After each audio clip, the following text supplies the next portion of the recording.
যা তাই পুড়িয়ে যাওয়ার কাজা এই প্যান্ট 7 দিন পরছি, 7 দিন ধুই না, আর ডেলি 5-7 বার পেশাব করি। ওই জায়গা পেশাব করতে করতে মাখতে মাখতে ইঁদুর মরা গন্ধ হয়ে গেছে।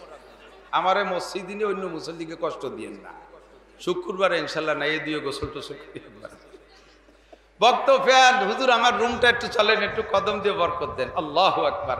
আমি সেখান থেকে শিক্ষা নিয়েছি, আমি ওখানে না গেলে আমার ভিতরে এই শিক্ষাটা বাকি থেকে যেত। একটা কলেজের ছেলেটা বলতেছে হুজুর আমি মাদ্রাসায় পড়ি না, আমি ফরিদপুর রাজেন্দ্র কলেজের ছাত্র। রাজেন্দ্র কলেজের ছাত্র, জীবনে দাড়িতে খুর দেয় নাই, দাড়িতে কেচি লাগায় নাই, মাথায় টুপি পাগড়ি সুন্নতি, গায়ে জুব্বা। তার রুমে আমারে নিয়ে গেছে, রুমে ঢুকে দেখি রুমের ছাদে অনেক জায়গা লেখা, বাংলায় লিখে রাখছে আল্লাহ দেখে। ভিতরে ওয়ালের চতুর্দিক দিয়ে লেখা আল্লাহ দেখে। আমি কই তুমি এ কি করছো? কয় হুজুর আপনার বয়ানের থেকে শুনেছি গুনাহ করার সময় যদি মনে কল্পনা করতে পারি যে আমার এই হালাতটা আল্লাহ দেখে, তাহলে আমাকে তো আল্লাহ দেখে, তা আল্লাহর সামনে আমি কিভাবে গুনাহ করি? তো এইটা মনে এমনি সংকল্প আনা কঠিন হয় বিদায় আমি রুমে থাকি, একাই থাকি। একা এক রুমে থেকে অনেক প্রকারের গুনাহ করা যায়। আমি কলেজের ছাত্র, আমার সাথে অনেকের সম্পর্ক থাকতে পারে, আমি সম্পর্ক গড়তে পারি। এখানে বসে আমি হাজার রঙের গুনাহ করতে পারি। তাই আমি লিখে রাখছি যেদিকে শুয়ে আমি সিলিংয়ের দিকে তাকাবো দেখি আল্লাহ দেখে, আরে শুয়ে গুনাহ করব কি করে দেখি আল্লাহ দেখে, বসে এদিকে তাকায় গুনাহ করব দেখি ওয়ালের গায়ে লেখা আল্লাহ দেখে, ওদিকে লিখে রাখছি আল্লাহ দেখে, যেদিকে তাকাই সেদিকে আল্লাহ দেখে। এই কথা আমার তাৎক্ষণিকভাবে ভিতরে হিট করে, কাজে কাজে আমি কোনো প্রকার গুনাহ করতে পারি না। শাআবুন নাশা ফি ইবাদাতিল্লাহ, কথা বলতে গেলে এসে যায়। নবী আলাইহিস সালাম বলেন, ও আমার প্রাণপ্রিয় ঢাকার যুবকরা, সাবাতু ইযিল্লুহুমুল্লাহু ফি যিল্লিহি ইয়াওমা লা যিল্লা ইল্লা যিল্লু। আরশে আজিমের নিচে যেদিন হাসরের মাঠে কোনো ছায়া থাকবে না, একটা গাছ, মরা গাছও না যে তার নিচে গিয়ে তুমি মাথা গুজবে, তোমার হাতে কোনো ছাতা থাকবে না, পরনের একটা কাপড় থাকবে না যে পরনের কাপড় মাথা গরম হয়ে গেছে পরনেরটা খুলে মাথায় দেই, এমন একটা কঠিন পরিস্থিতিতে এই মুহূর্তে তোমার ছায়ার কোনো ব্যবস্থা থাকবে না। পায়ের নিচে জমিনটা হয়ে যাবে পুরা তামার মতো লাল। মাথার মাত্র আল্লাহর কসম, বিশ্বাস হয় কি হয় না? এ নবী বলেছেন বিশ্বাস হয়? অন্তর থেকে বলেন তো বিশ্বাস হয়? মুখে মুখে বলেন না, একটু অন্তর থেকে বলেন বিশ্বাস হয়? হাসরের মাঠ কি এরকম হবে? পুড়া তামার মতো লাল হবে? আরে পুড়া তামা, পুড়া লোহা অরিজিনাল আগুনের চাইতে বিপজ্জনক। কথা বোঝেন নাই? পুড়া লোহা, পুড়া তামা অরিজিনাল আগুনের চাইতে বিপজ্জনক। আপনি মোমের আগুন জ্বালান, আলগা আগে বলতো আমাদের এলাকায় বলতো কুপি, মনে আছে নাকি? ভিতরে পাইপের ভিতরে ফিতে দিয়ে আগুন জ্বালাইতো, শীষবে উঠে যেত না? এই আগুনের ভিতরে আপনি দ্রুত হাত টেনে নেন, দেখবেন হাতের একটা লোমও পড়ে নাই। ঠিক ঠিক না? কর্মকারের দোকানের পুড়া লোহা দেখছেন নাকি? কামারের দোকানের লোহা পুড়িয়ে লাল হয়ে গেছে, যখন ওই লোহার গায়ে আপনি যত তাড়াতাড়ি হাত মারিয়ে উঠান, খালি হাতে আসতে পারবেন না, হাতের থেকে কিছু লোহার সাথে থেকেই যাবে। তো অরিজিনাল আগুনের ভিতরে হাত টেনে নেছেন, একটা লোমও পড়তে সুযোগ পায় নাই। আর পুড়া লোহা, পুড়া তামার গায়ে হাত মারলে হাতের চামড়া থেকেই যাবে, আপনি সুস্থভাবে আসতে পারবেন না। এটাই হলো প্রমাণ যে পুড়া তামা, পুড়া লোহা আসল আগুনের চাইতে কঠিন। জাহান্নামের আগুনের চাইতে হাসরের মাঠটা বেশি ভয়াবহ হবে। ওই জায়গায় মানুষ ছটফট করতে তালে থাকবে, চিৎকার করে বলবে রব্বানা আখরিজনা মিনহা ফাইন শিতা আদখিলনাল জান্নাহ ওয়া ইন শিতা আদখিলনান নার। ওগো রব্বুল আলামিন, এই জায়গা সহ্য করতে পারছি না, তোমার মনে চাইলে জান্নাতে দাও, মনে চাইলে জাহান্নামে দাও, যেদিকে ফয়সালা একটা তাড়াতাড়ি করো। এই জায়গা থাকতে পারতেছি না, সহ্য করতে পারতেছি না, পিপাসায় বুক ফাইটে আসবে, পিপাসার নিবারণের কোনো ব্যবস্থা থাকবে না, পানি থাকবে না, চিৎকার করবেন। ওই দিন হাসরের মাঠে আর কোনো ছায়া নেই, একমাত্র আল্লাহ পাকের আরশে আজিমের ছায়া ছাড়া। আর ওই ছায়ার নিচে যেই জায়গা পাবে সেই শান্তি পাবে, সেই জান্নাতি। তো লম্বা হাদিস সেদিকে আমি যাব না, সংক্ষিপ্ত কথা ওর ভিতর থেকে একটা অংশ আমি নিয়ে আসতে চাই। এই আরশে আজিমের নিচে ছায়া পাবে, নবী আলাইহিস সালামের কাছ থেকে হাউজে কাউসার পান করবে। 7 গুণের মানুষের ভিতরে 2 নম্বর হলো শাআবুন নাশা ফি ইবাদাতিল্লাহ, যে যুবক তার যৌবনকালটা ইবাদতের মধ্যে কাটাইবে। আর ইবাদতের ভিতরে সর্বশ্রেষ্ঠ ইবাদত, এদিক তাকান, ইবাদতের মধ্যে কাটাইলো যে, যুবক আমার দিক, ইবাদতের মধ্যে যেই যুবকটা যৌবনকালটা বড় করলো, নাবালেগের থেকে সাবালেগে পদার্পণ কইরা এরপরে বার্ধক্য আসার আগ পর্যন্ত 40 বছর বয়স পর্যন্ত এই টাইমটার নাম হলো যৌবনকাল। এই যৌবনকালটা ইবাদতের মধ্যে কাটাইলো, এই লোকটা আরশে আযমের নিচে ছায়া পাবে। আর ইবাদতের মধ্যে শ্রেষ্ঠ ইবাদত হলো, খেয়াল, ইবাদতের মধ্যে শ্রেষ্ঠ ইবাদত হলো সকল প্রকারের গুনাহ থেকে ফিরে থাকা। বুঝেন নাই কথা? নামাজ পড়া সহজ, রোজা রাখা সহজ, হজ করা সহজ, যাকাত দেওয়া সহজ, টুপি পরা সহজ, পাগড়ি পরা সহজ, জুব্ব পরা সহজ, কুরআন শরীফ পড়া সহজ, এর একটাও কঠিন না। কিন্তু মদ খাওয়ার অভ্যাস থাকলে ওই ছাড়িয়ে দিয়া কঠিনকে কঠিন। কথা বলুন ঠিক কি ঠিক না? সিগারেট খাওয়ার অভ্যাস থাকলে ছেড়ে দেওয়া বড় কঠিন, জিনা করার অভ্যাস থাকলে ছেড়ে দেওয়া বড় কঠিন, ঘুষ খাওয়ার অভ্যাস থাকলে ছেড়ে দেওয়া বড় কঠিন, চুরি করার অভ্যাস থাকলে ছেড়ে দেওয়া বড় কঠিন, সুদ খাওয়ার অভ্যাস থাকলে ছেড়ে দেওয়া বড় কঠিন। যারা ঘুষখোর আছে তারা বেতনের চাইতে ঘুষের দিকে নজর বেশি। কথা কর না কা? বেতন তো গতানুগতিক অ্যাকাউন্টে ঢুকবেই, কাজে ওটা নিয়ে চিন্তা করে লাভ নাই। রাস্তায় যে মুসাফা করে কিছু কামাই ওরা যায়, ঠিক কিনা? চেয়ারে বসে বড় দাড়ি নিয়ে সুন্দর করে মিষ্টি মিষ্টি কথা কইয়া ফাইলি সই করে করে মোটা টাকা নিয়া মানুষ বাংলাদেশে আছে না নাই? নামাজ পড়া সহজ পড়ে, কিন্তু ঘুষ ছাড়া কঠিন, ওটা ছাড়ে না। স্ত্রীর সাথে স্ত্রী ফ্রি, স্ত্রী ফ্রি, স্ত্রী হালাল, স্ত্রী হালাল, এর প্রতি কোনো আকর্ষণ নাই। ঘরের ভিতরে যদি তার স্ত্রী প্রিয়াঙ্কা চোপড়া, বিশ্ব সুন্দরী কোনো মহিলাও যদি তার স্ত্রী হয়, কিন্তু ওই লোকটার প্রেম আছে, মোহাব্বত আছে এমন এক মহিলার সাথে আলকাতরাতুন নিসা, একেবারে কাউসার মতো কালা, সেই মহিলার সাথে প্রেম করছে। সুন্দরী স্ত্রীরা তার ভালো লাগে না, তার সে কালো মহিলার সাথে সম্পর্ক ইনকাম করে সব বস্তা ভরে সেই জায়গা ডালে। ওখান থেকে উঠে আসা বড় কঠিন। স্ত্রীর সাথে সম্পর্ক করা যত কঠিন, তার চাইতে বেশি কঠিন ওই জায়গা থেকে উঠে আসা। কথা বলুন ঠিক কি? এজন্য সর্বশ্রেষ্ঠ ইবাদত হলো শাবুন্না শাফি ইবাদাতিল্লাহ। আমার প্রাণপ্রিয় যুবক, তোমাদেরকে পরামর্শ দেব, এই যৌবনকালটা ইবাদতের মধ্যে কাটাও, যৌবনকালটা ইবাদতের মধ্যে কাটাও। সংক্ষেপে একটু বলে যাই, কথা লম্বা হয়ে যাবে, বেশি রাত করবো না। আমার কথা ছিল 11টা পর্যন্ত বয়ান করব। সারাদিন অনেক কষ্ট করছি, পরিশ্রম করছি।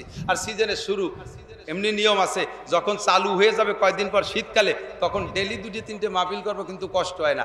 6 মাস বসে রয়েছে, আজকের হলো শুরু, এই স্টার্ট দ্বিতীয় কষ্ট হয়ে যাচ্ছে। আর গরম তো, গরমে বেশি কষ্ট হয়। মুক্তাসার কথা বলবো, যুবক, তোমার সব কিছুকে তুমি ইবাদত বানাই নিতে পারো, সব কিছুকে ইবাদত বানাই নিতে পারো। তোমার দৈনন্দিন সব কাজ, প্রত্যেকটা কাজ, ব্যবসাকে তুমি ইবাদত বানাইতে পারো।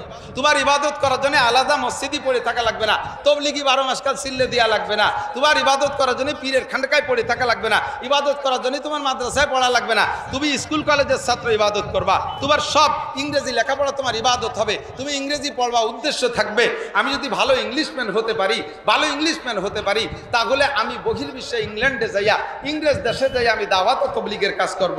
এই জন্য আমি ইংরেজি পড়তেছি। খুদার কসম, তুমি ইংরেজিতে যত বই পুস্তক পড়বো, ইংরেজি শিখে কলেমার দাওয়াত দেওয়ার নিয়ত করে, তাহলে তোমার সারা জীবনের সমস্ত ইংরেজি বই পড়ার প্রত্যেকটা অক্ষরে অক্ষরে, হরফে হরফে একটা একটা করে নেকি পেয়ে যাবা। তোমার ইবাদত কত সহজ হয়ে গেছে। যুবক, তুমি নিয়ত করো, আমি যদি জেনারেল বড় উচ্চ শিক্ষিত হতে পারি, আমি যদি সরকারি বড় অফিসার হতে পারি, আমি যদি একজন ডিসি হতে পারি, তাহলে আমার ডিস্ট্রিক্টটাকে আদর্শ ডিস্ট্রিক্টে পরিণত করব। আমার অধীনস্থ যত অফিসার থাকবে কেউকে ঘুষ খেতে দেব না। আমার ডিস্ট্রিক্টের ভিতরে নামাজ বাস্তবায়ন করব। আমার ডিস্ট্রিক্টের ভিতরে দিনের কাজকে আমি অবাধে করতে দেব। আমার ডিস্ট্রিক্টে মাহফিল হতে গেলে বাধা দেব না। আমি এভাবে ডিস্ট্রিক্ট পরিচালনা করার নিয়তে ডিসি হতে যাচ্ছি। এই উপলক্ষে জেনারেল যত বই পুস্তক পড়বা, খুদার কসম সমস্ত পড়ালেখা তোমার নেকিতে পরিণত হবে। সহজ হয়ে গেছে না? কথা বলেন। অনেকে মনে করে শুধু মাদ্রাসায় পড়ার নামই বুঝি দিনদারি, শুধু তবলিগি যার নামই বুঝি খালি শুধু দিনদারি, শুধু কোরআন শরীফ পড়ার নামই খালি দিনদারি। নো, আপনার সব কাজ হয়ে যাবে। মা তাকুবুর রাসূলু ফাকুযুহু আমা নাহাকুম আনহু ফান্তাহু। আল্লাহ পাক নিজেই বলেন, প্রত্যেকটা কাজের ভিতরে দেখবা দুইটা দিক আছে। প্রত্যেকটা কাজের মধ্যে দুইটা দিক আছে। একই কাজের ভিতরে দুইটা দিক, একই কাজের মধ্যে দুইটা দিক। এর একটা দিক বৈধ, আর একটা দিক অবৈধ। ইনকাম করা, টাকা ইনকাম করা, টাকা টাকাই, এই টাকা ইনকামের ভিতরে দুইটা দিক আছে না নাই? বৈধ ইনকাম আর অবৈধ ইনকাম, বৈধ ইনকাম আর অবৈধ ইনকাম। বৈধ ইনকাম যদি করো তাহলে এই ইনকামটাও ফরজ। আল্লাহ রসুল নিজেই বলেন কাসবুল হালালে ফরিদাতুন বাদাল ফরিদা, আল্লাহর ফরজ ইবাদত করা যেমন ফরজ, ওই রকম হালাল রুজি উপার্জন করাও ফরজ। হালাল রুজি উপার্জন করা, এই উপলক্ষে আপনি যত পরিশ্রম করবেন, সমস্ত যা কিছু করবেন সব ইবাদতে পরিণত হবে। কাজে আলাদা কিছু করা লাগবে না, আপনার প্রত্যেক দিনের কাজ। আমার দোকানদার ভাইরা যারা আছেন, ব্যবসা বাণিজ্য করবেন, মিথ্যে কথা বলবেন না, মিথ্যে কসম খাবেন না, মাপে কম দেবেন না, মালে ভেজাল দেবেন না, সুদে টাকা আইনা পুঁজি বানাবেন না, চুরা টাকা দিয়ে পুঁজি বানাবেন না, ঘুষের টাকা দিয়ে পুঁজি বানাবেন না, হালাল টাকা দিয়ে পুঁজি বানাইয়া আপনি ব্যবসা করবেন বৈধভাবে। নবী আলাইহিস সালাতু সালাম বলেন আত-তাজিরুস সাদুকুল আমিন ইউশারু ইয়াওমাল কিয়ামাতি মাল আম্বিয়া ওয়াস সিদ্দিকিনা ওয়াশ শুহাদা। ন্যায়নিষ্ঠ সত্য সঠিক ব্যবসায়ী। খেয়াল করেন, মাওলানা গুলজার, মাওলানা শহীদ, মাওলানা হাফিজুর রহমান সিদ্দিকী, মাওলানা মিজানুর রহমান আজহারি, মাওলানা আহমদ শফি সাহেব, মাওলানা কি বলা হয় শাইখুল হাদিস আল্লামা আজিজুল হক, এনাদের নাম আল্লাহ বলেন নাই, নবী বলেন নাই। নবী বলেছেন আত-তাজিরুস সাদুকুল আমিন, সত্য সঠিক ন্যায় নিষ্ঠা ব্যবসায়ী যারা, মুসলমান যদি হয়, যদি সে মোমেন আর মুসলমান হয়, আর তার ব্যবসা যদি সঠিক হয়, সে যদি সঠিক ব্যবসা করে, তার হাসর হবে কার সাথে জানেন? 1 নম্বরে মাল আম্বিয়া, নবীদের সাথে। কন্যা সুবহানাল্লাহ। ওয়া শুহাদা, বদর উহুদ খন্দকে যারা শহীদ হয়েছেন, এই শহীদদের সাথে তারা জান্নাতে। ওয়া সিদ্দিকিন, আবু বকর সিদ্দিকের মতো সিদ্দিকদের সাথে তারা জান্নাতে। করবেন ব্যবসা, নবীদের সাথে জান্নাতি, করবেন ব্যবসা শহীদদের সাথে জান্নাতি, করবেন ব্যবসা সিদ্দিকিনদের সাথে ব্যবসায়ী, তাহলে জান্নাতি। তাহলে বলেন এই ব্যবসা বাণিজ্য কি এটা দুনিয়া না আখিরাত হয়ে গেল? এটা আখিরাত। ঠিক কি ঠিক না?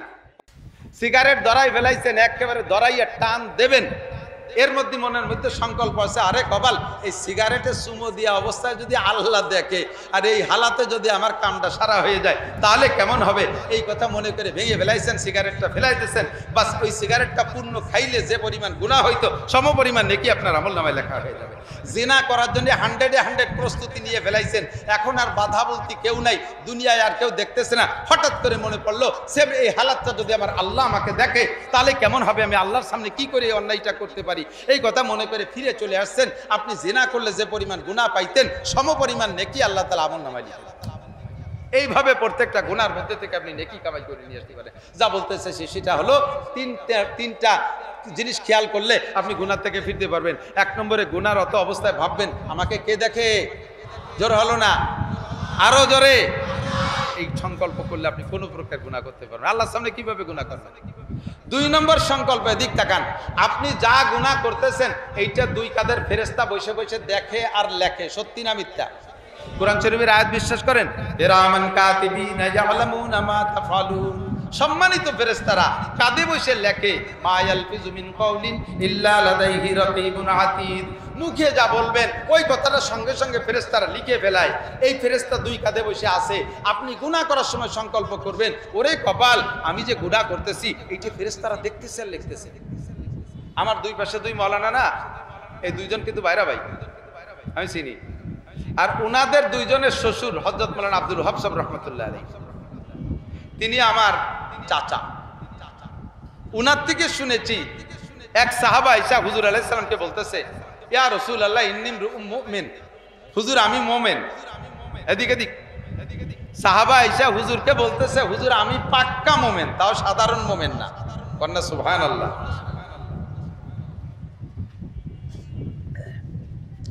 আমিও দাবি করি, মজার ওয়াকিয়া, আমিও দাবি করি আমি পাক্কা মুমিন, কিন্তু মোমেন বাছাই করতে গেলি পারা তারপরে সব বাদ পড়ে যাওয়ানি। এদিক সাহাবা এসে কয়, হুজুর আমি পাক্কা মোমেন। হুজুর বলেন কাইফা আরাফতা, কি করে বুঝলে তুমি পাক্কা মোমেন? এই গতকালকে আবু বকর এসে বোকার মতো ফেলফেলায় কাঁদতেছে, হুজুর কিয়ামতের ময়দানে যদি আল্লাহ, হযরত আবু বকর এসে বলতেছে, হুজুর আল্লাহ যদি আমারে মানুষ না বানাইয়া এই ছাগলটাও বানাতো তবু আমার কপালের বিষয় ছিল। হুজুর কয় কি কও কি তুমি আবু বকর তুমি ছাগল হবা? কয় যে হুজুর আমি আবু বকরের কিয়ামতের ময়দানে আল্লাহর সামনে জবাব দিয়ে পার হওয়া লাগবে, এই ছাগলটার এই জবাই হওয়া পর্যন্ত শেষ, ওর হাসরের মাঠে জবাব দেওয়া লাগবে না। কাজেই আমি যদি ছাগল হতাম দুনিয়া পর্যন্ত শেষ হতো, কিয়ামতে আল্লাহর সামনে জবাব দেওয়া লাগতো না। আমি এই দুশ্চিন্তা এইটে বলি। আগে একদিন ওমর এসে কয়, হুজুর কিয়ামতের ময়দানে যদি আল্লাহ তাআলা ঘোষণা দেয় যে সব মানুষ জান্নাতি, একটা মানুষ মাত্র জাহান্নামে যাবে, সম্ভবত সেই লোকটা আমি ওমর। হুজুর আমার ভয় করতেছে, হুজুর আমার বাঁচার উপায় বলে দেন, এই বলে বোকার মতো ফেলায় কাঁদতেছে। আমার বড় বড় সাহাবায়ে কিরাম কেউ এসে নিজের পাক্কা মোমেন বলে দাবি করতে পারে না। আর তুমি কো আমি পাক্কা মোমেন, তোমার কাছে দলিল কি? কয় যে হুজুর আমি 3 দিক দিয়ে বুঝছি আমি পাক্কা মোমেন। কয় দিক বলেন তো, কয়টা দিক? 3 দিক দিয়ে আমি বুঝছি আমি পাক্কা মোমেন। বলো কি? 1 নম্বর, আপনি বলেছেন হাসিবু ক্বাবলা আন তুহাসাবু ওয়াজিনু ক্বাবলা আন তুওয়াজানু। তোমরা প্রত্যেকদিন নিজের হিসাবটা নিজের মিলিয়ে নাও, কিয়ামতে আল্লাহর সামনে হিসাব দেওয়ার আগে। আল্লাহর সামনে হিসাব দেওয়া লাগবে কি লাগবে না? কথা কন না কেন? লাগবে। তো ওই হিসাবের আগে প্রত্যেকদিন নিজের হিসাব নিজে মিলাও। তা আমরা জিজ্ঞেস করলাম মাতা ওয়াহাসিবু ইয়া রাসূলুল্লাহ, আমাদের দৈনন্দিন হিসাব আমরা কিভাবে মিলাবো? হুজুর আপনি বলেছিলেন যে আওয়াইতু মিলা ফিরাশিকুম বাদাল ইশা, যখন তোমার ঈশান নামাজ পড়ে নিজের বিছানায় যে পিঠ লাগাবা, ঘুমানোর চেষ্টা করবা, তখন ডান কাতে শুয়ে এই হাতটা গালের নিচে দিয়ে চক্ষু বন্ধ করে কল্পনা করবা ফজরে ঘুম থেকে উঠে এই বিছানায় আসা পর্যন্ত কতগুলো গুনার কাজ করেছো আর কতগুলো নেকির কাজ করেছো।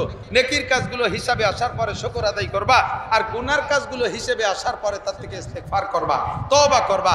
আর এই হিসাব যদি তুমি ডেলি করো, আর ওই হিসাবের সময় যদি তোমার হিসাবে ধরা পড়ে যে তোমার গুনাহ পৃথিবীতে যত গাছ আছে তার পাতা সংখ্যা পরিমাণ হবে, কাদাদে আওরাকিল আশজার, পৃথিবীর গাছের সংখ্যা পরিমাণ তোমার গুনাহ হিসাবে ধরা পড়ছে, কাদাদি রমালিল আরদ, জমিনে যত বালু আছে এত বালু সংখ্যা পরিমাণ তোমার গুনাহ হিসাবে ধরা পড়ে গেছে, কাদাদি জাবাদিল। হুজুর উনি যাইয়া ওই মাইয়েতের মাকে সান্ত্বনা দিছে, কাকি কান্দেন না, আপনার ছেলের যে মরণ, এরকম মরণ কয়জনের কপালে আছে? ও তো শহীদ। আমি হাদিসে পড়েছি, এক তো জুমার রাত মারা গেছে, তার কবর আযাব মাফ। 2 নম্বরে রমজানে মারা গেলে মোমেনের কবর আযাব মাফ। 3 নম্বরে পানিতে পড়ে মরলে শহীদ, এটা আমি হাদিসে পড়েছি। 18 প্রকারের মরণকে শহীদি মরণ বলে, তার ভিতরে পানিতে পড়ে মরা। এবার পানিতে পড়ে মরছে কিভাবে? ওই ছেলেটা ওই যে কি এক প্রকারের নেশা আছে না, যা খাইয়ে গরুর গোশত খাতিয়ায়, গরুর গোশত না খালি পরা পেটেতে বমি টমি হয়ে খুব অস্থির হয়ে যায়, তো তাই খাইছে, ওই মাল খাইছে। এই মাল খাইয়ে গরুর গোশত পর্যাপ্ত পাই নেই, এরপরে গুল্লি লেগে চক্কর দিয়ে পানিতে পড়িয়ে মরছে সবে কদরের রাস্তায়। পানিতে পড়ে মরছে বলে হুজুর যে তার মারে সান্ত্বনা দিচ্ছে, আপনার বড় ভাগ্য, কিয়ামতে শহীদের মা হয়ে উঠবেন। ওই মহিলা আমার কাছে ফোনে জিজ্ঞেস করে, হুজুর এই হুজুর কি সত্যি কথা কইছে নাকি? আমি কি শহীদের মা? আমার ছেলে তো এইভাবে মদ খাইয়ে পানিতে পড়ে মরছে। আমি কইলাম পানিতে পড়ে মরলি যদি শহীদ হয় তা তো ফিরাউনও তো পানিতে পড়ে মরছে। কথা কন না কে? ফিরাউনও পানিতে পড়ে মরছে।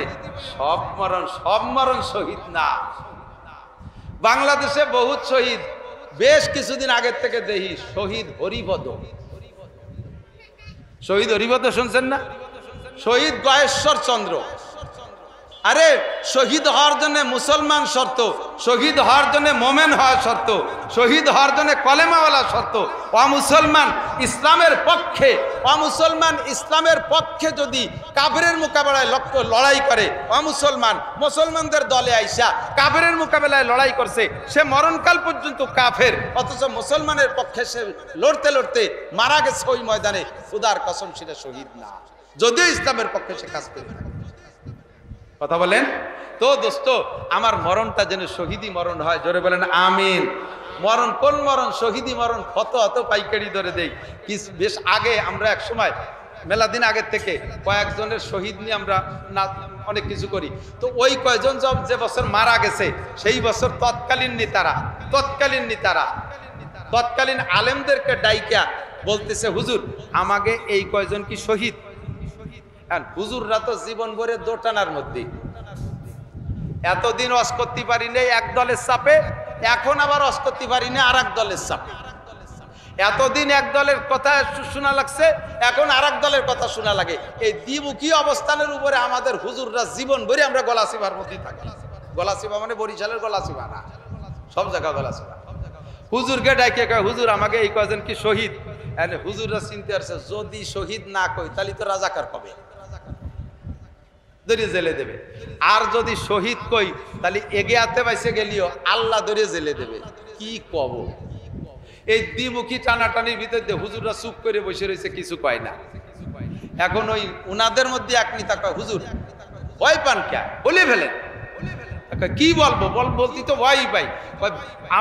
আপনাদের কাছ থেকে শুনছি যে শহীদ দাফন হওয়ার পরে কিয়ামত পর্যন্ত শহীদের লাশ মাটিতে পচে না, এটা আপনারাই কইছেন। তো এখন উনাদেরকে বলে দেন যে কয়জনের শহীদ বলতেছে ওই কয়জনের কবর খুঁজে দেও, পচছে না, ঠিক আছে। যদি পয়সে যায় বলে দেবেন শহীদ না, আর যদি না পচে তাহলে শহীদ। এখন হুজুররা লাইন পেয়ে গেছে, হ্যাঁ তাহলে তাই হবে, কবর খুঁজে দেখতে হবে। নেতারা কা, হুজুর আপনারা বাড়ি যান, ভাড়ার টাকা দিয়ে দিছি, খোঁজা লাগবে না, যা করার দরকার আমরা কয়ে নেবো, কলা গাছের গলায় মালা দিতে আমরাই দিয়ে যাই। কোন মরণটা শহীদ অত তাড়াতাড়ি ফতোয়া দেওয়ার দরকার নাই। তবে আল্লাহ আমার শহীদি মরণ নসিব করে, বলেন আমিন। এ তামান্না থাকতে হবে, আমার মরণটা যেন জুমার দিন হয় ইমানের সাথে, বলেন আমিন। আমার মরণটা যেন কলেমা পড়তে পড়তে হয়, বলেন আমিন। 13 সালে হজে গেছি, হজেতে যখন ফিরে আসি, বিমানে উঠার পরে দেখি একটা বৃদ্ধ মহিলা, উনি সিট পাচ্ছে না, খুঁজে আমারে বলতেছে, বাবা আমার সিটটা কোথায়? তো আমি বললাম যে সিট আপনার, আমি দিচ্ছি খুঁজে। তা আপনার সাথে কো, আর সাথী লোক কো? আপনি কি একা আসছেন হজে? কয় না, একা আসি নাই, আসছিলাম তোমার কাকারে নিয়ে। তো তোমার কাকা হজের থেকে হজ সাইরা মদিনায় যাওয়ার পরে হজের থেকে মদিনায় যাওয়ার পরে, ওই মদিনায় যাওয়ার পরে ইন্তেকাল করেছে। তো ওনাকে ওখানে দাফন করে আমি রেখে আসছি। এই বলার পরে আর বুড়ি কথা বলতে পারতেছে না। তা আমি পরে বসাই টসাই দিয়ে কিছুক্ষণ পরে কাছে যে পর্দার সাথে আরেক দিক তাকে বললাম, কাকি আপনি কি মনক্ষুণ্ণ হয়ে বাড়ি যাচ্ছেন নাকি যে কাকারে রেখে আসলেন? বাবা উনি যে জীবনে কতবার বলছে, বা ওনার ভাষায় বলছে, আমি ফার্সিতে বলি, উর্দুতে বলি, রহে মেরা মাসকান হাওয়া লিয়ে কাবা বনে মেরা মদফন দিয়ারে মদিনা। ওনার বাংলায় উনি বলতেন, আল্লাহ আমি বেঁচে থাকলে যেন মক্কার জমিনে বেঁচে থাকি, আমার মরণটা যেন মদিনায় যে হয়। আমার মনে হয় ওনার কোন দিনের দোয়া যেন আল্লাহ কবুল করছে।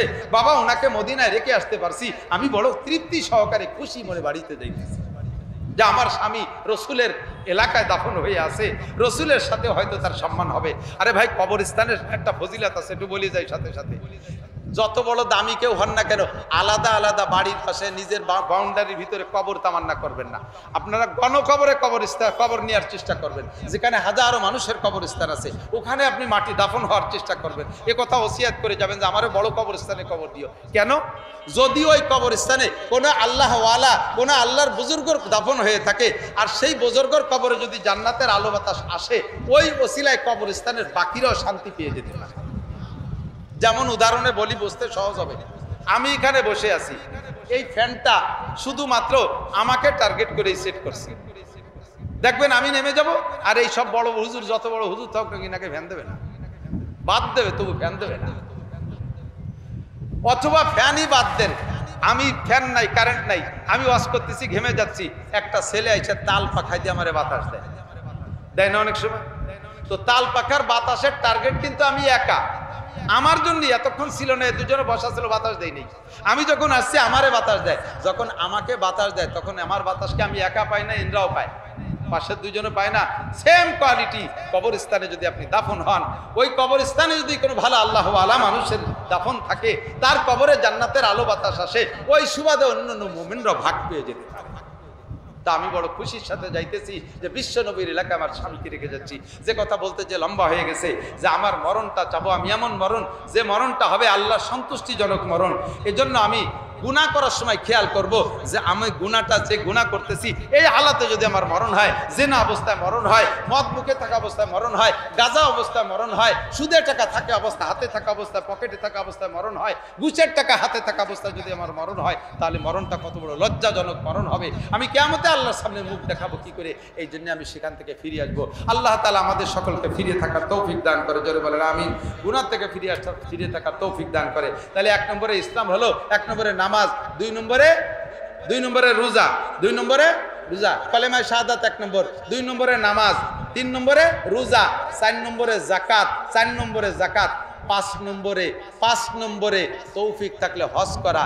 আমরা জীবন ভরে এটা আমাদের নৈতিক দায়িত্ব, এই নামাজ রোজা হজের হজ করেই বেড়াচ্ছি, কিন্তু সফল হতে পারতেছি না। এখনই আজান দেন, এখনই একটা ওক্ত বানায় আজান দেন, এই নামাজের ওয়াজের পরেই দেখবেন অর্ধেকের বেশি যুবক আটা দেশে গোটাই গাটাইয়া আইছিলাম একটু ওয়াজ শুনতে, তাকে আজান দিয়ে ঝামেলা বাঁধাই দিল। এটা নামাজের একটা গ্যাঞ্জাম বাঁধাই দিচ্ছে। ওয়াজ শুনতে মজা লাগে, নামাজে মজা লাগে না। ও দোস্ত, এই জন্য আমি বলবো বিগত সরকার থাকাকালে সরকারের বাড়ির কাছে যাই আমি ওয়াজ করছি, সরকাররা আমি পরামর্শ দিছি টিকে থাকার জন্য 3টে কথার পর আমল করেন, আমল 3টে কথার করে নাই, এজন্য টিকতেও পারে নাই। আমি এখনো বলবো যারা ভবিষ্যতে সরকার আসার পরিকল্পনায় আছেন বা বর্তমানে যারা আছেন, আল্লাহর রহমত তারা পাবেন, আল্লাহর খাস রহমত পাবেন। আসমান থেকে রহমত, জমিন থেকে বরকত। আল্লাহ কাল্লা ফাতাহনা আলাইহিম বারাকাতিম মিনাস সামাই ওয়াল আরদ, আসমান আর জমিন থেকে শান্তি আর রহমতের বরকতের দরজা খুলে দেব। আমি মাত্র 3টে দাবি করেছি, 13 দফা না, 9 দফা না, 6 দফা না, 1 দফা না, আমি 3টে দাবি করি। আমার বিশ্বাস গোটা বাংলাদেশের মুসলমান আমার 3 দফার সাথে একমত থাকবে। এই 3 দফা যে সরকার বাস্তবায়ন করবে, আল্লাহর কসম ওই সরকারের উপরে আসমানি রহমত নাজিল হবে, দেশের কোনো জনগণ তার বিপক্ষে যাবে না। এই সরকার, যে সরকার এই 3টে দাবি বাস্তবায়ন করবে। 1 নম্বরে জাতীয় সংসদ থেকে নামাজটাকে বিল আকারে পাশ করা হোক। একমত কারা কারা? বোঝেন নাই। নামাজ যদি সরকারি সাংবিধানিকভাবে বিল আকারে পাশ হয় তাহলে সবাই নামাজ পড়তে বাধ্য। কথা বলেন ঠিক না? আপনারা একমত কারা কারা? আবার একটু হাত দেখেন। আরে পাশ না হলেও পাশ হওয়ার নেকিতে আমরা জান্নাতি হয়ে যাবো ইনশাআল্লাহ।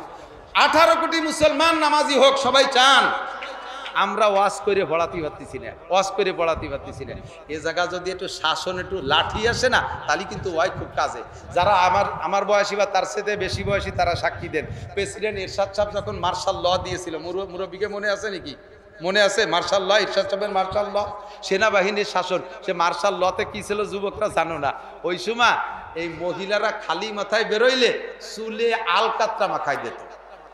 আর এই 6 ইঞ্চি ব্লাউজ, প্যাট বেরোনো ব্লাউজ পরে বের হইলে প্যাটে আলকাতরার পালিশ দিয়ে দিত। এই আলকাতরার পালিশ আর চুলে আলকাতরা, এটা হাজার হাজার লাখ লাখ মেয়েরে দেয় নাই। সারা বাংলাদেশ খুঁজলে হয়তো 50টা মেয়েরে হয়তো আলকাতরা মাখাইছে। তাতে বাংলাদেশের সমস্ত মহিলাদের ব্লাউজ রাতারাত লম্বা হয়ে প্রায় পাঞ্জাবি হয়ে যার কায়দা।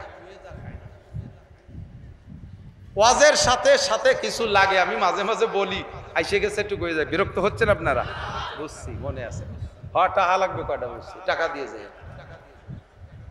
আমি যত ভালো ওয়াজ করি আপনারা খুশি থাকবেন, যতক্ষণ টাকা কালেকশন না করবে 2 জনের পরানে পানি নাই। আমি কালেকশন পারি না, 1 টাকাও দেবেন না। কেন বসেন, অজব বসেন, নিরিবিলি অজব, 1 টাকাও কেউ দেবেন না। এই জীবন ভরে পর্দা রস করি। আমাদের বাড়ির পাশে নদী, মহিলারা নদীতে যে গোসল করে, জায়গায় কাপড় পাল্টাইয়ে বাড়ি আসে। সুবহানাল্লাহ, সুবহানাল্লাহ বলে কি বুঝা পড়ছে? মহিলারা নদীতে যে গোসল করিয়া ঘাটের থেকে কাপড় পাল্টাইয়া বাড়ি আসে, এটা সুবহানাল্লাহ বন্যা কি বিল্লাহ আউযুবিল্লাহ। আমি বহু ওয়াজ করছি সেই নদীর পাড় দিয়ে, কোনো মহিলারে ঠেকাতে পারি না। গত বছরের আগের বছর দক্ষিণবঙ্গে জলোচ্ছ্বাসের পানি উঠে আইসা আমাদের ছোট ছোট নদীতে পানি ঢুকে গেছে। তা আমার মাদ্রাসার কাছে যে নদী, আমার মাদ্রাসার ছেলেরা ওই নদীতে গোসল করে। ছেলেরা নদীতে সকালবেলা গোসল করতে দেয় যে কুমির 3টে বেশি পড়ছে। কুমির হাজার হাজার মহিলারা নদীতে গোসল, যখন শুনছে কুমির আর 1 মহিলাও নদীতে নেই, সব কাপড় চোপড় বেলায় দিয়ে দৌড়। জীবন ভরে নদীতে গোসল করার ওয়াজ করলাম, বেপরদার বিপক্ষে ওয়াজ করলাম। মহিলাদেরকে নদীর ঘাটেতে তাড়াতে পারি না, 3 কুমিরই তাড়াইতেছে। কাজেই আমি বলতে চাই, আমাদের ওয়াজ, নামাজ, রোজা, হজ, যাকাত, পর্দা, পশিদা, হালাল হারাম ইত্যাদি নিয়ে জীবন ভরে করি, মানুষকে সাইজ করতে পারতেছি না। এটা একমাত্র সংসদীয়ভাবে যদি বিল আকারে পাস হয়, মুসলমান নামাজি হতে হবে। সাবালেগের পরে কোনো মুসলমান স্কুল, কলেজ, ইউনিভার্সিটি, অফিস, আদালত কোনো জায়গায় নামাজের রক্ত বেনামাজি থাকতে পারবে না। সাংবিধানিকভাবে যদি এটা হুকুম করে দেয় তাহলে সকলে নামাজ পড়তে বাধ্য। আর আল্লাহ পাক ওয়াদা করেছেন, তাহলেই তোমাদের উপরে আসমানি রহমত, জমিনের বরকত নাজিল হবে। সুবহানাল্লাহ। আপনাদের বিশ্বাস হয় কি হয় না? বিশ্বাস না হইলে বললে অন্য কিছু বুঝেন না। ও জঙ্গি মঙ্গি তকমা সব শেষ হয়ে গেছে। যাই দেখেন আফগানিস্তানে মাত্র 2 বছর শাসন করে মৌলবীরা, এখন আমেরিকান ডলারের চাইতে আফগানি টাকার দাম বেড়ে গেছে। কথা বলুন ঠিক কি ঠিক না? যেই গাছে আগে সেই গাছই রয়েছে, এখনো আগেও যে গাছ ছিল এখনো সেই গাছ রয়েছে, আনারের গাছ। আগে এক কেজি আনার হইতে 4টি আনার লাগতো, 4টি আনারে 1 কেজি হইতো। আফগানের মৌলবীদের শাসনে আসার পরে সেই গাছের আনার এখন একটা আনারে 2 কেজি হয়। সেই সময় 4 আনারে 1 কেজি, আর এখন 1 আনারে 2 কেজি। গাছ সেই জায়গায় রয়ে গেছে, গাছ পাল্টায় নাই, শুধুমাত্র শাসন ব্যবস্থা পাল্টে গেছে। আল্লাহ পাক তার ওয়াদা বাস্তবায়ন করে দেখাইছে, আসমান থেকে রহমত আর জমিন থেকে বরকতের দরজা আমি খুলে দেব। আমিও দাবি করি, ও বাংলাদেশের জনতা, যত মিটিং মিছিল আর ধর্মঘট করো, শান্তির যত বুলিয়া ওড়াও, যারাই শান্তির স্লোগান দিয়েছে, বহুত শান্তিওয়ালারে দেখছি স্বাধীনের পরে থেকে 50 বছর, বহুত শান্তিওয়ালারে দেখছি স্লোগান দেয়, অমুক বাইরে দিলে ভোট শান্তি পাবে দেশের লোক, বোতল ভাই যেখানে আমরা আছি সেখানে, বোতল ভাইকে দিলে ভোট বোতল খাবে দেশের লোক, বোতল ভাই জেলখানায়, আমরা সবাই পায়খানায়। শান্তির বাস হয়ে গেছে, কথা বলেন ঠিক ঠিক না? এখন যদি শান্তি পাইতে হয় তাহলে একমাত্র শান্তিদাতা কে? তার কাছ থেকে শান্তি পাইতে হলে তার সংবিধান, 1 নম্বর সাংবিধানিকভাবে সংসদ থেকে নামাজটাকে বিল আকারে পাশ করা হোক। পড়েন আর না পড়েন এর পক্ষে কারা? আর একবার একটু হাত দেখাবেন, 2টো হাত। নামাজের পক্ষে সবাই বলেন, নামাজের পক্ষে। আমি বলবো নামাজের বিল, আপনারা বলবেন সংসদে পাশ হোক। নামাজের বিল, নামাজের বিল, নামাজের বিল আল্লাহ কবুল করেন, বলেন আমিন। অসত্য বলেছি এ কথার বিপক্ষে আমলিগ, বিএনপি, জামাত, জাতীয় পার্টি যত দল আছে, বিপক্ষে যার কায়দা আছে, খালি নামে মুসলমান নিয়ে সবাই একমত, ঠিক কি ঠিক না? এই কাম যে করবে তারে সবাই ভোট তার জন্য আমি চেয়ে দেবো। 2 নম্বর হলো পর্দার বিল। পর্দাটাকে বিল আকারে পাস করতে হবে। গার্মেন্টসে চাকরি করবে, মহিলাদের গার্মেন্টস আলাদা, ওর মধ্যে পুরুষদের মহিলাদের মজা নিতে পারবেন না। মেয়েরা স্কুল কলেজ ইউনিভার্সিটিতে পড়বে, তাদের স্কুল কলেজ আলাদা। এটা করা সম্ভব কি সম্ভব না? সম্ভব কি সম্ভব না? মেয়েরা তাদের স্কুল কলেজে পড়ে ডাক্তার হোক, তার ডাক্তার হওয়া দরকার আছে, মেয়েরা দরকার আছে, মেয়েরা পুলিশ হবে দরকার আছে। কারণ মহিলা আসামি যদি হয় তাহলে তারা কি একজন পুরুষ পুলিশ দিয়ে হাত ধরে আনতে পারবে? মহিলা পুলিশ লাগবে, সে জায়গায় লাগবে অফিসার লাগবে। মহিলাদের শিক্ষার ব্যবস্থা আলাদা হোক। মহিলা পুলিশের চাকরি করবে, তাদের অফিস আদালত, তাদের থাকার জায়গা আলাদা হবে। পুরুষদের আর মহিলাদের একসাথে মিক্সার করে দেবেন না। রাতের বেলা পেট্রোল ডিউটিতে বেরোবে, 2 দল একসাথে মিশে যাবে, গাড়ির ভিতরে বসে বসে পেট্রোল ডিউটি না করে নানান ডিউটি করে বাড়ি চলে আসবে। দেশের ভিতরে ওদের মাধ্যমে আসমানি গজব নাজিল হবে, কথা বলেন ঠিক ঠিক না? কাজে আলাদা ডিপার্টমেন্ট ভাগ হয়ে যাক, পর্দার পরিবেশ করতে হবে, এটা সাংবিধানিকভাবে। পার্কগুলোকে নামায় দেন, পুলিশ বাহিনী, র্যাব কুবরা নামাই দিয়ে পার্কের ভিতরে জোড়া ভেঙে দেন। 2 জন গাছতলা বসে বসে কি সুরভাতে মস্ক করে? কথা কয় না, সুবহানাল্লাহ সুবহানাল্লাহ বলে। নামাজের 13 ফরজ মস্ক করে, যা করার তাই করে। উরা গজব নামায়, ভাই দাইবে বুড়ির পাশায় হাত, খালি কয় যে দেশে মৌলবী বাড়ছে বলে খুদার গজব বাড়ছে। এ আর যত দোষ নন্দ ঘোষ, খালি আমরা মৌলবীরা দোষী, উন্ডা সাধ্য হতে তলিরাটি। 2 নম্বর ফতোয়া দিয়ে দিলাম, সংসদীয় ভাবে পর্দা বিল আকারে পাশ করা হোক। মহিলাদের বাজার ঘাট করবে, পর্দার সাথে করবে, স্কুল কলেজে পড়বে, পর্দার সাথে করবে। আপনারা একমত? একমত? লাস্টবার হাত দেখতে চাই। 3 নম্বর হলো জাকাতটা বিল আকারে পাশ করা হোক। জাকাত, জাকাত, জাকাত, এই ইনকাম ট্যাক্স, এটা জাকাত না, ইনকাম ট্যাক্স জাকাত না। জাকাতটা স্বচ্ছভাবে আদায় করে ভালো মানুষের মাধ্যমে বন্টন করা হোক। যার কাছে বন্টন করতে দিয়েছেন তার অবস্থা আর বেকায়দা, সে আল্লাহরই মানে না, সে জাকাত মানে কি করে? জাকাতের টাকা আমাদের সৌদি আরবে আমরা হজ করতে যাইয়া দুম্বা জুবই দিয়ে কুরবানি করে চলে আসি, ও খাই না আমরা। পরে সেই দুম্বা ভাগ করে দেয় গরিব দেশে। বাংলাদেশ পায় সবচেয়ে বেশি, বাংলাদেশ পায় সবচেয়ে বেশি।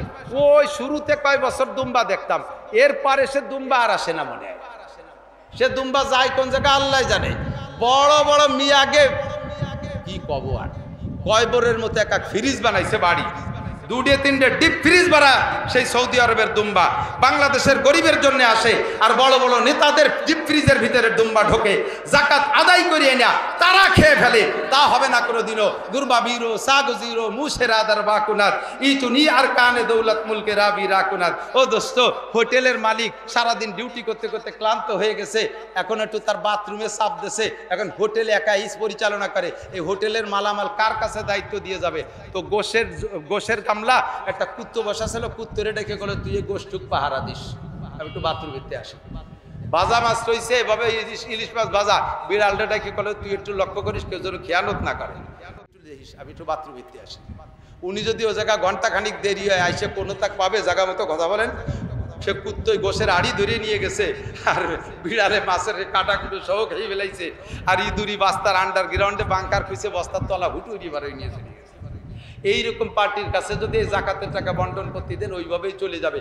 কাজেই স্বচ্ছ মানুষ তৈরি করিয়া যদি জাকাতের টাকা বের করে ভাগ করা হয় তাহলে এই দেশে কোনো ভিক্ষুক থাকবে না, গরিব থাকবে না, মাদ্রাসাওয়ালাদের কষ্ট হবে না, আপনাদের কাছে কালেকশন করা লাগবে না ইনশাআল্লাহ। মাদ্রাসায় এতিম মিসকিন অসহায় কাঙ্গাল দুঃখিনী বিধবাদের বাচ্চা কাচ্চারাই বেশি পড়ে। আমার মাদ্রাসায় কিছু ছেলে আছে এমন যারা মাদ্রাসার আন্তর্জাতিক ছুটি যেগুলো যে সময় কেউ থাকবে না সব ছেলে বাড়ি চলে যাবে, ছুটি দেওয়ার পরে দেখি ছোট ছোট 3-4টে ছেলে পুরা যায় না, মুখখান বেজার। ঈদ সামনে আমি বলে বাবা তোমরা যাবা না? কয় না হুজুর যাবো না। কেন যাবা না? কয় যাবো কোথায়, আব্বা নাই, মা নাই, দাদা দাদিও নাই, নানা নানিও নাই, যাওয়ার মতো কোনো জায়গা নাই, তাই মাদ্রাসায় রয়ে গেছি। এই সমস্ত এতিম অসহায় কাঙ্গাল দুঃখিনী বিধবাদেরকে আমাদের বাচ্চাদেরকে আমাদের পালা লাগে। আপনারা এই সমস্ত জায়গার জন্য দান খয়রাত করেন, আপনাদেরকে বিভিন্ন সময় আমরা চেয়েছি আপনাদের থেকে টাকা নেই। আর জাকাতের টাকাটা সঠিকভাবে বন্টন হতো যদি আর আদায় হতো তাহলে আল্লাহর রহমতের সমস্যা হতো না। আপনারা একমত কি না? কথা বলেন একমত না? 3টে বিল আগে পাস হোক, তারপরে বাকিগুলো দেখবো। রাজি আছেন তো ইনশাআল্লাহ? এখন সরকারের দায়িত্ব দিছি, সরকার ওই 3টে পাস করুক। আমাদের সরকার স্বয়ং আল্লাহ, আল্লাহর হুকুম আমরা বাস্তবায়ন করবো। রাজি আছি তো ইনশাআল্লাহ? আমরা নামাজ পড়বো, একটু বলেন পড়বো? যারা বলছেন ইনশাআল্লাহ পড়বো তারা মোমেন হতে পারেন নাই, তারা বেঈমান হয়ে গেছেন। ভালো রে বুঝে নেন, শরিয়াতের যেটা ফরজ ওইটা ধর্বর জায়গায় ধর্বর সাথে ইনশাআল্লাহ কইলে ওইটার জন্য অঙ্গীকার হয় না। ইনশাআল্লাহ লা ইলাহা ইল্লাল্লাহ মুহাম্মাদুর রাসূলুল্লাহ, আপনি এখনো কাফের। আপনি কলেমার সাথে ইনশাআল্লাহ পড়ছেন, আপনার বিশ্বাস হয়নি, আপনি সন্দেহের মধ্যে রয়েছেন। ইনশাআল্লাহ নামাজ পড়বো, নো নামাজ পড়বো ইনশাআল্লাহ রোজা রাখবো, আপনি রোজার পর অঙ্গীকার করেন নাই। ইনশাআল্লাহ বিড়ি খাবো না, আপনার তওবা হয় নাই। ইনশাআল্লাহ ঘুষ খাবো না, আপনার তওবা হয় নাই। ইনশাআল্লাহ জিনা করবো না, আপনার তওবা হয় নাই। এই হারামগুলো ছাড়ার ব্যাপারে ইনশাআল্লাহ নাই, আর ফরজগুলো ধরার ব্যাপারে ইনশাআল্লাহ নাই। এখানে ইনশাআল্লাহ কোন জায়গা আছে আমি পরে বলে দেবো, আগে আমার সাথে বলেন নামাজ পড়বো ইনশাআল্লাহ ওয়াক্ত পাইলে। এই ইনশাআল্লাহ হলো ওয়াক্তের সাথে। ঈশার নামাজ পড়া হয়ে গেছে না? বলেন ফজরের নামাজ পড়বো পড়েন, ওয়াক্ত তোই নেই, ইনশাআল্লাহ ওয়াক্ত পাইলে। ইনশাআল্লাহ কথা কি বুঝছেন? বলেন জাকাত দেব বাপ ভালো না, অর্ধেকে দেবে আর অর্ধেকে দেবে না, এ জায়গা টাকার ব্যাপার আছে। বলেন জাকাত দেব ইনশাআল্লাহ টাকা হইলে। এই ইনশাআল্লাহ হলো টাকার সাথে। আল্লাহ কয় যে জাকাত দিবাই তা দাও, তাহলে আমার তো টাকা নেই, তা দেবো কি? এই জন্যই কইছি ইনশাআল্লাহ টাকা হইলে। বলেন রোজা রাখবো তা রাখেন, আজকে সেহরি খাই, কয় না রমজান মাস পাইলে, ইনশাআল্লাহ রমজান পাইলে। এই ইনশাআল্লাহ রমজানের সাথে। নামাজ পড়বো ইনশাআল্লাহ, আপনার নামাজের ওয়াদা হয়নি, আপনি মুমিন হতে পারেন নাই। রোজা রাখবো ইনশাআল্লাহ হয়নি, এই ইনশাআল্লাহ ওই টাইমের সাথে আর সুযোগ। কথা কি বুঝছেন? আমি কি বুঝতে পারছি নাকি? আল্লাহ তাআলা বুঝার তৌফিক দান করে বলেন আমি। এখন এই আমাদের শান্তি রহমত পাইতে হলে আল্লাহকে সন্তুষ্ট, আল্লাহর প্রতি ঈমান বিশ্বাস আর তাকওয়া পরহেজগারি লাগবে। হাদিস পড়ছি বলার সময় নেই, রাত বেড়ে গেছে। একজন মানুষও যদি নড়েন তাহলে বুঝবো যে ওই লোকটা আজকের মাহফিলের বিপক্ষে এবং মাদ্রাসারও বিপক্ষে। যারা পক্ষে আছেন তারা থাকবেন, আমি কালেকশন পারি না, বুঝি না, করি না, করবো না। একটা কথা মনে রাখবেন, দুনিয়া বর্তমানে আছে না নাই? আছে, আছে। বর্তমানে দুনিয়া আছে না? আমেরিকার ক্ষমতা বলে, বোঝে নাই কথা। আমেরিকার খুব শক্তি, এই ভয়তে আল্লাহ কিয়ামত ঘটাতে পারতেছে না, এরকম নাকি? জাপানের শক্তি বলে, চায়নার প্রযুক্তির বলে, দাদা বাবুকে শক্তির বলে, কোন বলে দুনিয়া টিকে নাই। দুনিয়া টিকে আছে একমাত্র আপনাদের ঈমানই বলে। কথা বলেন ঠিক ঠিক না? আল্লাহ নবী বলেন লা তাকুবু সাআতু হাত্তা ইউকালা ফিল আরদি আল্লাহ আল্লাহ। যতক্ষণ পর্যন্ত জমিনের মধ্যে একজন মানুষ আল্লাহ বলনেওয়ালা থাকবে ততক্ষণ দুনিয়াকে ধ্বংস করা হবে না, কিয়ামত হবে না, দুনিয়া থাকবে। তো দুনিয়া থাকবে কতক্ষণ? যতক্ষণ ঈমানদার থাকবে, আল্লাহ বলনেওয়ালা থাকবে। আর আল্লাহ খেয়াল করে না, এদিক ওদিক খেয়াল করতেছে, আমাদের খেয়াল করে না। আল্লাহ বলনেওয়ালা থাকবে তো দুনিয়া থাকবে, আর দুনিয়া থাকলে আমিও থাকবো, নাকি বলেন? তাহলে দুনিয়া থাকবে আল্লাহ বলনেওয়ালা থাকলে। আল্লাহ বলনেওয়ালা থাকবে কতদিন? যতদিন আল্লাহ বলানেওয়ালা থাকবে। আল্লাহ বলানোর উস্তাদ থাকবে। আল্লাহ বলানেওয়ালা কে? স্কুলে কি আল্লাহ বলার প্রশিক্ষণ আছে? কলেজে আছে? বিশ্ববিদ্যালয়ে আছে? কোথাও নাই। আল্লাহ বলানেওয়ালা হয় পয়দা হয় মাদ্রাসায়। কাজী আমির শেষ রেজাল্ট একবারে বলে দিতে পারি, দুনিয়া থাকবে অতদিন, মাদ্রাসা থাকবে যতদিন। কথা বলেন ঠিক না? দুনিয়া থাকবে অতদিন, মাদ্রাসা থাকবে যতদিন। বিরক্ত হবেন না, ঘরে ঘরে মাদ্রাসা, এখানে ওখানে মাদ্রাসা। যেই ভদ্রলোক কইছিল যে ব্যাঙ্গের ছাতার মতো পুটপুট করে মাদ্রাসা বানাচ্ছে, সেই ভদ্রলোক এখন কোন জায়গা যে এতেকাফ করতেছে তালাশ করে দেখেন। রমজানের আগেই তার এতেকাফে বসায় দিয়েছে। ঠিক কি ঠিক না? মাদ্রাসা তার জায়গায় আছে, উলামা ইকরাম তার জায়গায় আছে, ইমানদাররা তার জায়গায় আছে। আর যেই লোকটা বলছে ব্যাঙ্গের ছাতার মতো পুট করে মাদ্রাসা বানায় হুজুররা, ওই লোকটা তার জায়গায় নাই, সে চলে গেছে আজাগা। কাজে এই মন্তব্য করব না। যত মাদ্রাসা হবে তত কোরআনের আওয়াজ বলন্দ হবে। আর আমার জীবনের অর্জন কিছু না কিছু সেখানে দিয়ে রাখার চেষ্টা করব। এদিক তাকান, আমার আব্বা মারা গেছে 2007 সালে। আমরা 4 ভাই হুজুর। আমার বড় ভাই বনানী চেয়ারম্যান বাড়ি মাদ্রাসার মোহতামিম হাফেজ মৌলানা আব্দুল হাই সাহেব। ছোট 2 ভাই গাজীপুর থাকে মাদ্রাসা মসজিদ নিয়ে, হাফেজ মৌলানা নিজামুদ্দিন গিয়াসউদ্দিন। আমি আমার সবাই কম বেশ চেনেন। আমার ছেলেরা ছেলে মেয়ে সব হাফেজ আলেম হওয়ার পথে। আমার ভাই ভাতিজা ভাগ্নে টাগ্নে সব হুজুর।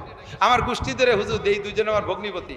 আমার চাচা মৌলানা আব্দুল ওয়াহাব সাহেব হুজুর, বংশ ধরে হুজুর। আমার আমার বংশে আত্মীয় স্বজনের ভিতর দিয়ে প্রায় 40 জনের মতো আছে মাদ্রাসার প্রিন্সিপাল মোহতামিম, কওমি মাদ্রাসা।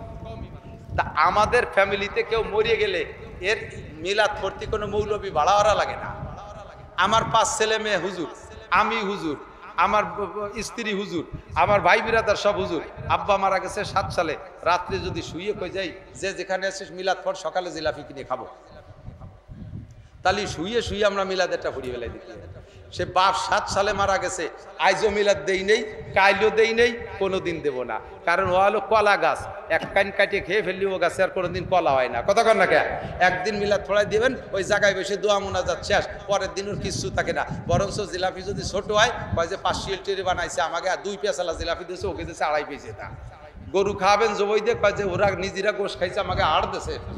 এইগুলি অভিযোগ করে চলে যাবে, যা পড়ছিলাম ওর বাপের জন্য সব ফেরত, কিছু দেবো না, এই কইয়ে খাইয়ে দিয়ে এটি চলে যাবে, ফেরত দিয়ে নিয়ে চলে যাবে। কাজেই আমার সিদ্ধান্ত, প্রত্যেক বছর 2 লাখ, 5 লাখ, 7 লাখ, 10 লাখ, যেমন যে বছর তৌফিক হয়, আমার মাদ্রাসায় আমি দান করি, আমার মাদ্রাসায় দান করি। বোর্ডিংয়ে প্রত্যেক মাসে 1 টন চাউল দেওয়া লাগে, ছাত্রদের উস্তাদদের বেতন দেওয়া লাগে, ঘর বাড়ি করা লাগে। এটা শুধু গল্প দেওয়ার জন্য বলছি না। দান করে এক হাতে দান করবে আর এক হাতে জানবে না, এই হাদিসের পর আমল আমার ঠিক আছে। জাস্ট আপনাদেরকে একটা উদাহরণ বোঝানোর জন্য যে মৌলবীরা খালি ন্যায় দেয় না, এই কুধারণার থেকে ফিরে আসেন। আর দেবেন কোন জায়গায় সেই কথাটা বোঝানোর জন্য যে আমি আমার বাপের মিলাদ আইজও পড়ি নেই, কোনোদিন পড়বো না। আমি আব্বার জন্য আম গাছ লাগাবো, একবার লাগালি 50 বছর আম ধরবে। আব্বার জন্য নারকেল গাছ লাগাবো, একবার লাগালি 50 বছর নারকেল ধরবে। আব্বার জন্য কাঁঠাল গাছ লাগাবো, একবার লাগালি 100 বছর ধরবে। আমি কলা গাছ লাগাবো না, এক কান কাটিয়ে ফেললি ওতে আর কলা হয় না। এই সিদ্ধান্ত আমি নেব না। কাজে আপনাদেরকেও পরামর্শ দেই, যদি আব্বা মা মারা যেয়ে থাকে, আপনার নেক আব্বা মা মারা যেয়ে থাকে, তাদের রুহের মাগফিরাতের জন্য সদকায়ে জারিয়ার নিয়তে আপনি আপনার আব্বা আমার জন্য একটা কলা গাছ না লাগাইয়া একটা কাঁঠাল গাছ লাগান, একটা নারকেল গাছ লাগান, একটা আম গাছ লাগান। এই যে মাদ্রাসার পক্ষ থেকে তানজিহুল উম্মাহ মাদ্রাসা, ছোট ছোট বাচ্চারা পড়তেছে, একটু বাচ্চাদেরকে পড়ান, ঠকবেন না, ঠকবেন না, ঠকবেন না। আজকে সেদিনের কথা বাড়াইনি বলে বাড়াবো না, রাত বেড়ে যাচ্ছে। সংক্ষিপ্ত আপনার সন্তানদের পড়ান। আর এখানে সদকায়ে জারিয়ার জন্য, আব্বা আমার রুহের মাগফিরাতের জন্য বছরে একবার দেন আর না দেন, কমপক্ষে বসেন, দোয়া করে দেবো ইনশাল্লাহ। আমি মুসাফির মানুষ, বর্তমান পরিস্থিতি বাংলাদেশের খুবই ঘোলাইটে। এই ঘোলাইটে পরিবেশ আল্লাহ শান্ত করে দিক, সবাই বলেন আমিন। এজন্য আমরা দোয়া করব, শেষ দোয়াটা নিয়ে যাবেন ইনশাআল্লাহ। আমি কয়েকটা লোক চাই যে বছরে একবার এই তানজিহুল উম্মাহ মাদ্রাসায় আমার মরা আব্বা আমার রুহের মাগফিরাতের জন্য একটা আম গাছ লাগাবো মাত্র 2000 টাকা দিয়া, একটা আম গাছ লাগাবো 2000 টাকা দিয়া, একটা কাঁঠাল গাছ লাগাবো 2000 টাকা দিয়া। আমার টাকায় আমার ছেলে মেয়ে লেখাপড়া শিখে মানুষ হয় না, আলেম হয় নাই। আমার টাকা দিয়ে এতিম বাচ্চারা লেখাপড়া শিখে হাফেজ হবে, আলেম হবে। আমার আব্বা আমার রুহের পর কোরআন তেলাওয়াতের নেকি যাবে। থাকলে মহব্বতের সাথে একটা লোক হাত জাগাবেন, সর্বপ্রথম যে লোকটা হাত জাগাবে ওর দেখা দেখে আরো বহুত লোক জাগাবে ইনশাআল্লাহ। মাত্র 2,000 টাকা চাইছি। আপনারা রাজধানীতে বসবাস করেন, ও মেহমান একজন আসছেন, উনি 10,000 টাকা দেবে, বলেন আলহামদুলিল্লাহ।